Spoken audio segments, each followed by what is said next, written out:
Inginiya Byandala leero asimbiddwa mu maaso g'omulamuzi Julius Bolole owa kkooti ewozesa abakenuzi wano e Kololo era ng'emisango egimusomeddwa mulimu egy'okubulankanya ensimbi eziwera obuwumbi 24,700 nga zaali za kukola luguudo lw'e Katosi okuva e Mukono. Emisango emirala mulimu obulyake, okukozesa obubi ofiisi ssaako n'okufiiriza eggwanga ensimbi.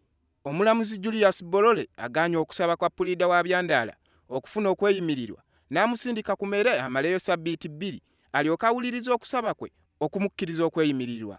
Omwogezi wa ofiisi ya Kaliisoliiso Munira Ali nga kye kitongole ekivunaana Byandala ayogeddeko naffe ku kkooti. N'emisango gyo gikwatagana ku ssente billions 24 ezabula ate nga zaali za kukola luguudo lwa Mukono Katosi nga bwe tugimanyi bumpimpi ate nga omulimu ogwo ne gubeera nga tegutambudde nga bwe bwali gulina okutambula. Byandala yasikizibwa Inginiya John Byabagambi mu kugezaako okugogola kakica mu kitongole ky'ebyenguudo ekya Uganda National Roads Authority.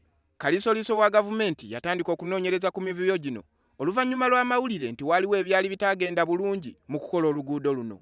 Abamu ku b'ennyumba ya Inginiya Byandala balabiddwa ku kkooti nga bakaaba nga bategeeza nti omuntu waabwe bamulanga bwemage. Moreover, somebody that's sick 2 weeks without bail. What is that? I mean, where is the law in this country? Where is the law?